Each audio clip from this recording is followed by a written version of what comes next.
আলহামদুলিল্লাহ আলহামদুলিল্লাহি ওয়া কাফা ওয়া সালামুন আলা ইবাদিহিল্লাযীনা ইসতাফা আম্মা বাদ।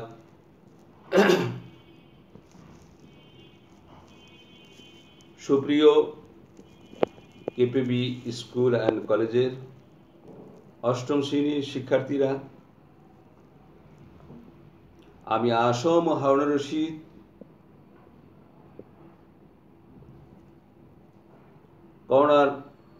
করোনা ভাইরাসের মধ্যে অনলাইনে ইসলাম ও নৈতিক শিক্ষার ক্লাস নেওয়ার জন্য উপস্থিত হয়েছি। প্রিয় শিক্ষার্থীরা, আসসালামু আলাইকুম। তোমরা কেমন আছো? আশা করি তোমরা ভালো আছো। গোটা বিশ্বের এই করোনা ভাইরাসের মধ্যে আমরা অনলাইনে ক্লাস নেওয়ার জন্য সকলে সমবেত হয়েছি। আজকের আমাদের আলোচ্য বিষয় হলো ইসলাম ও নৈতিক শিক্ষার চতুর্থ অধ্যায়ের দশম পাঠ, আল বাজাআতু অর্থাৎ অশ্লীলতা সম্পর্কে আলোচনা। আল বাজাআতু শব্দের অর্থ অশ্লীলতা, জঘন্যতা, কদর্যতা, নির্লজ্জতা, অভদ্রতা এবং যৌন বিষয়ক কুৎসিত আচরণ। ইসলামী শরীয়তের পরিভাষায় অশ্লীলতার দ্বারা নির্লজ্জ ও কুরুচিপূর্ণ কথা ও কাজকে বোঝানো হয়েছে। এছাড়া যেসব কুকর্ম দুষ্টতা সহকারে প্রকাশ্যে করা হয় সেগুলোকেও নির্লজ্জ বলা হয়। এর কুফল, অশ্লীলতার কুফল সম্পর্কে এখন আলোকপাত হচ্ছে। অশ্লীলতা একটি বড় অপরাধ। এটা সমাজের শান্তি শৃঙ্খলা নষ্ট করে, সমাজকে কলুষিত করে, নিষ্পাপ ও কোমলমতি ছাত্রছাত্রীদের চরিত্র হনন করে, যুবক যুবতীদের কুকর্মের দিকে প্রলুব্ধ করা। এই মর্মে মহান আল্লাহ রাব্বুল আলামিন পবিত্র কোরআনে সূরা আল আরাফে ইরশাদ করছেন,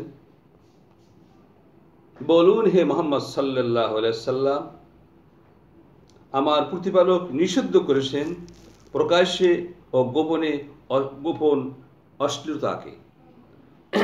মহান আল্লাহ রাব্বুল আলামিন সূরা আনামে আরো ঘোষণা করেছেন, প্রকাশ্য কিংবা গোপন অশ্লীল আচরণের নিকটেও যেও না। এই মর্মে প্রিয় নবী জনাবে মুহাম্মদ সাল্লাল্লাহু আলাইহি সাল্লাম ইরশাদ করেছেন, যার মধ্যে অশ্লীলতা আছে তা তাকে ত্রুটিযুক্ত করে, আর যার মধ্যে লজ্জাশীলতা আছে তা তাকে সৌন্দর্যমণ্ডিত করে।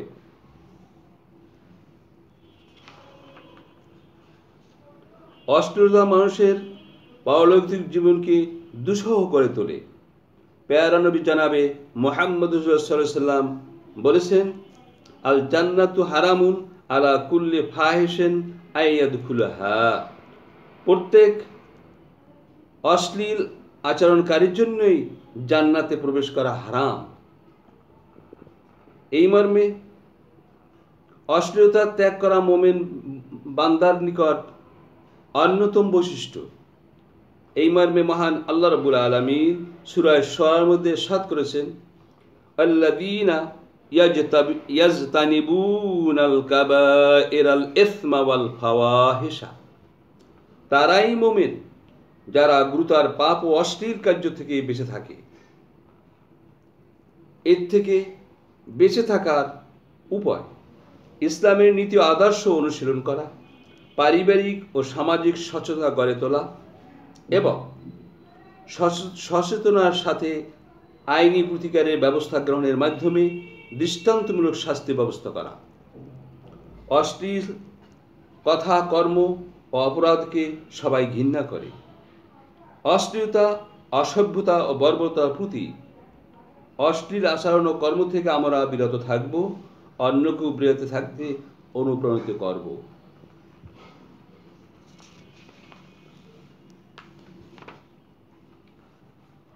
এইবার আমরা 11তম পার্ট আলোচনা করব। 11তম পার্টে এসেছে আল হাসাদ। আল হাসাদ শব্দের অর্থ পরশ্রী কাতরতা। পরশ্রী কাতরতা অর্থ অন্যের উন্নতি ও সৌভাগ্য দেখে ঈর্ষা প্রকাশ করা। ইসলামী সাহিত্য পরিভাষায় কারো ধন সম্পদ, সম্মান, ভালো ফল ও উচ্চ মর্যাদা দেখে ঈর্ষান্বিত হওয়া এবং তা ধ্বংসের কামনা করাকেই পরশ্রী কাতরতা বলা হয়। এর কুফল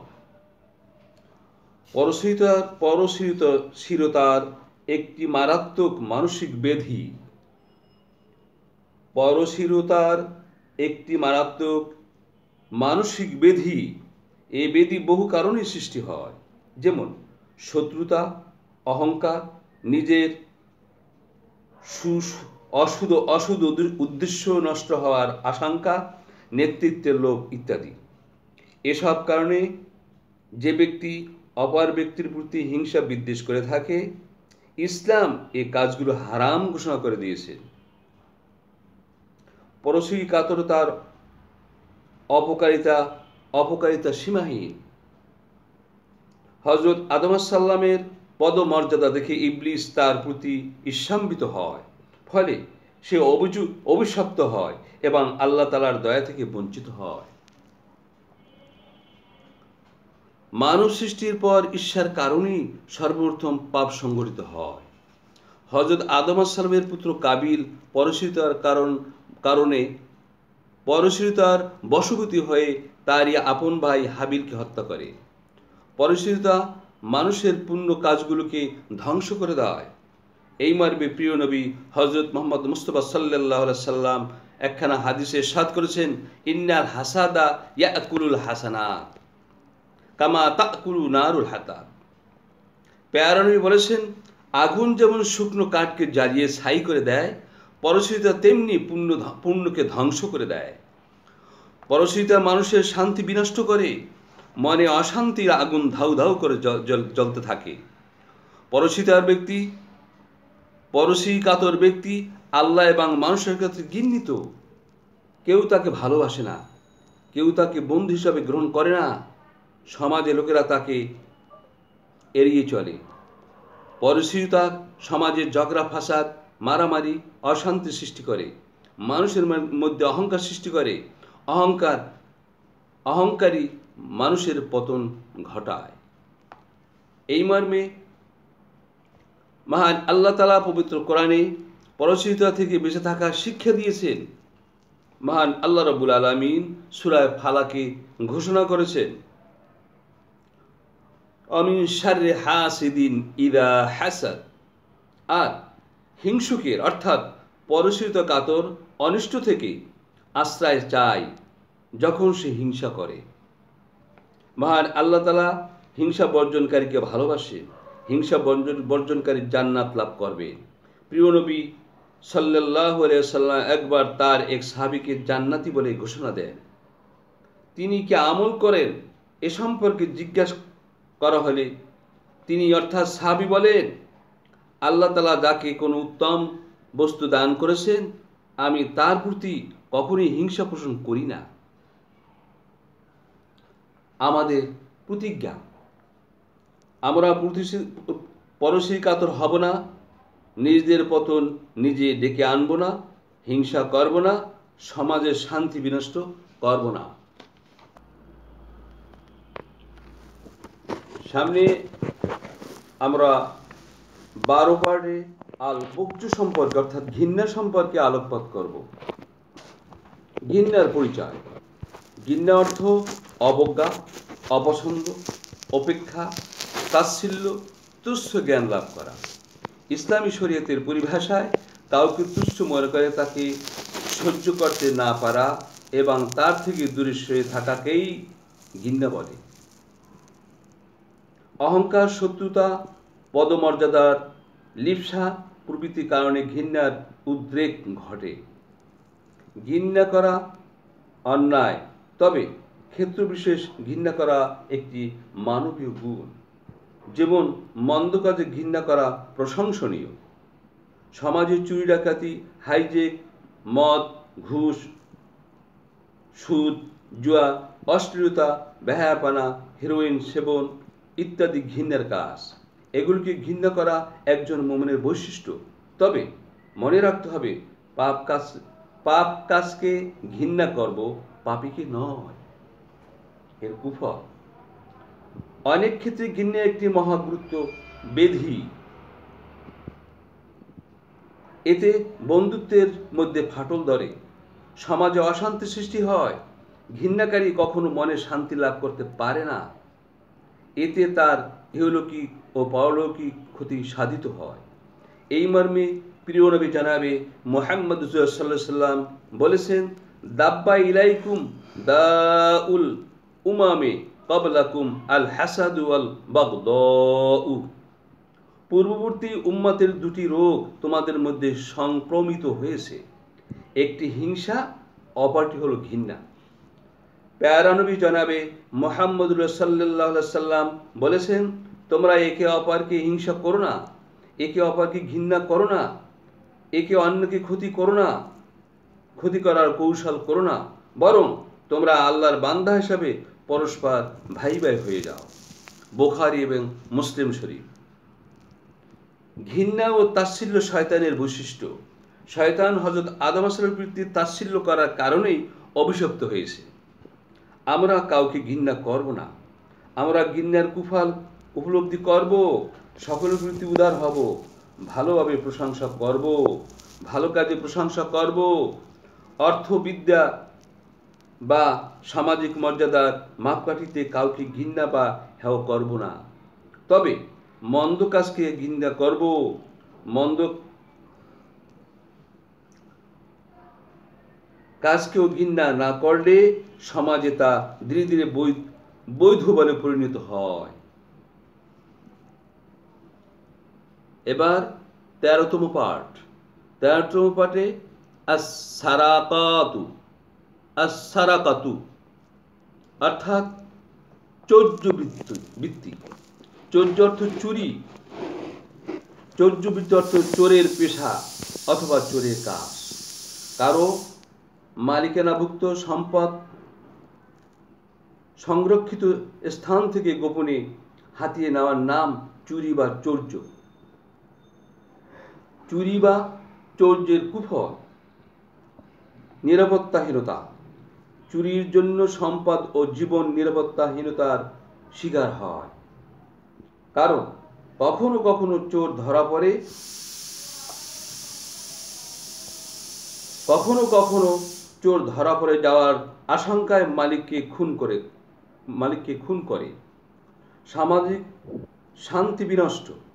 চৌর্যবৃত্তির কারণে মানুষ শান্তিতে ঘুমাইতে পারে না।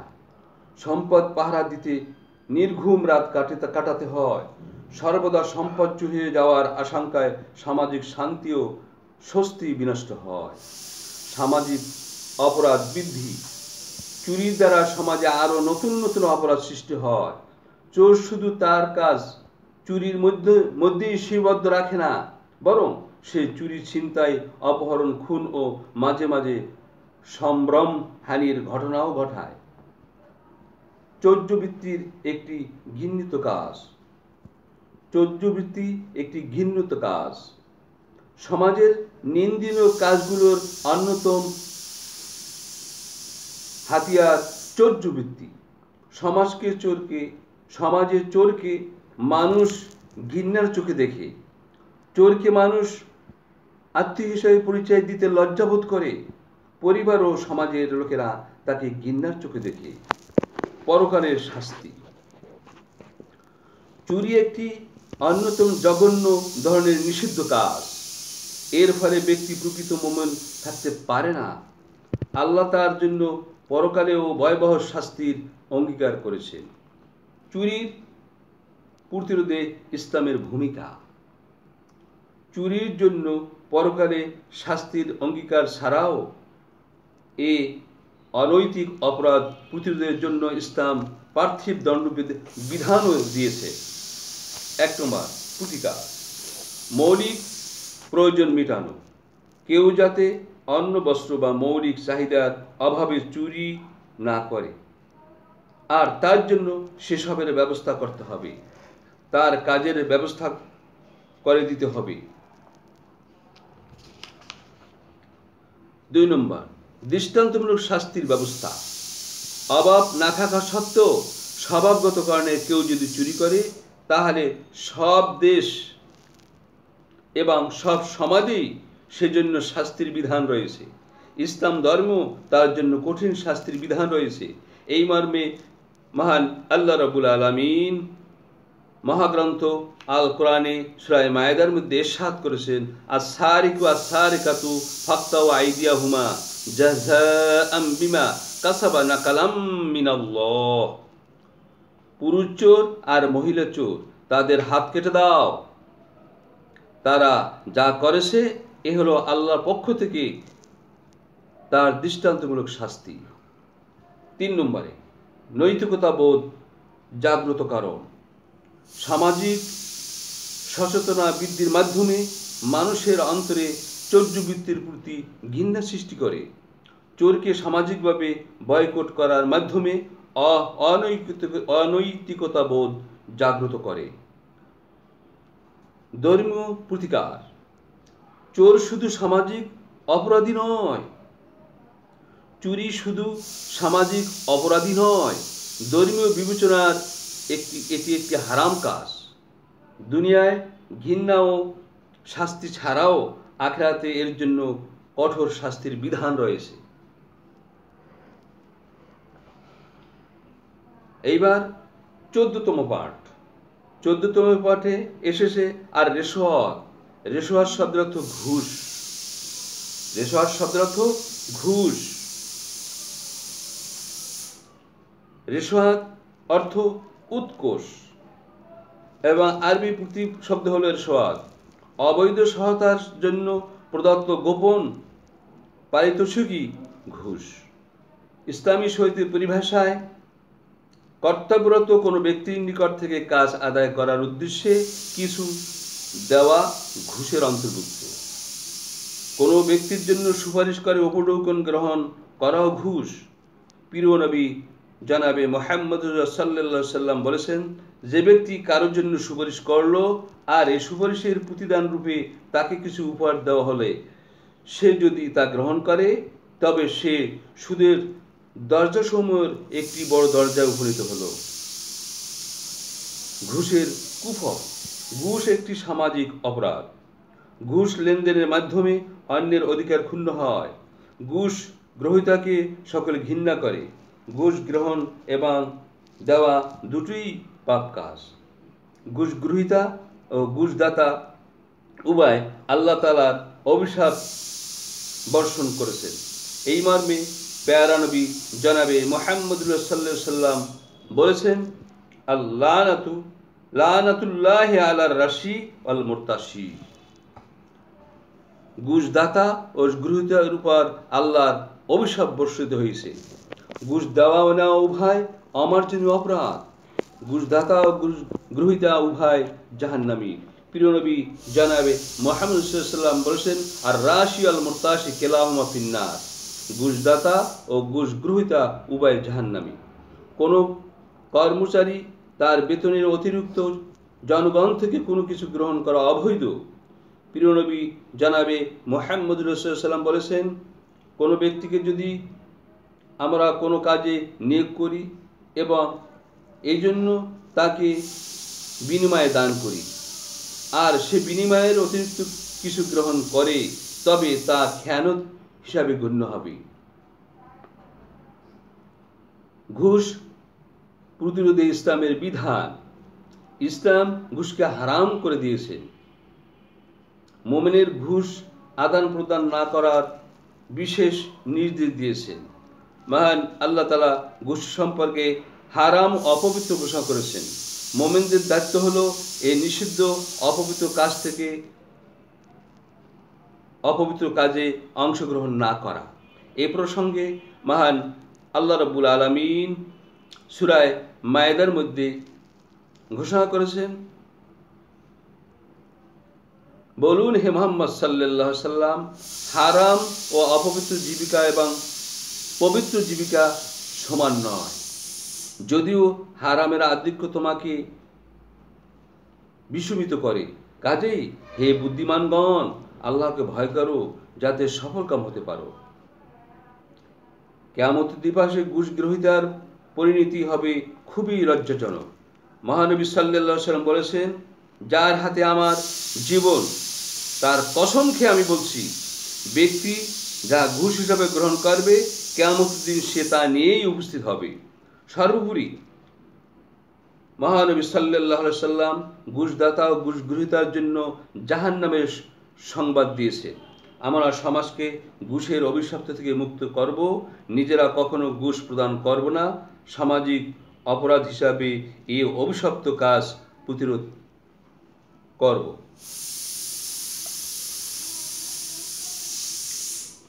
আজকাল আর সামনে বাড়ছি না। প্রিয় শিক্ষার্থীরা, এতক্ষণ যা কিছু আলোচনা হলো এগুলা তোমরা বারবার বই দেখে পড়বে এবং এর থেকে অবজেক্টিভ প্রশ্নগুলো বের করে করে মুখস্থ করবে। আমা আলাইনা ইল্লাল বালাগ আমা তৌফিক ইল্লা বিল্লাহ। আসসালামু আলাইকুম ওয়া রাহমাতুল্লাহি ওয়া বারাকাতুহু।